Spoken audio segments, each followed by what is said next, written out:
మాజీ ముఖ్యమంత్రి వైఎస్ఆర్సీపీ పార్టీ అధినేత వైఎస్ జగన్మోహన్ రెడ్డి గారు విశాఖ మీద చాలా ప్రేమ కురిపించారు.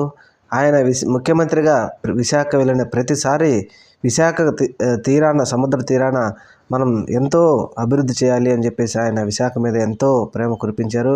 అలాగే ఎన్నికలకు ముందుగా విశాఖపట్నంలో నేను 2024లో గెలిస్తే మళ్ళీ నా ప్రమాణ స్వీకారం విశాఖపట్నంలో చేస్తానని చెప్పేసి ఆయన జనాలకు చెప్పడం జరిగింది.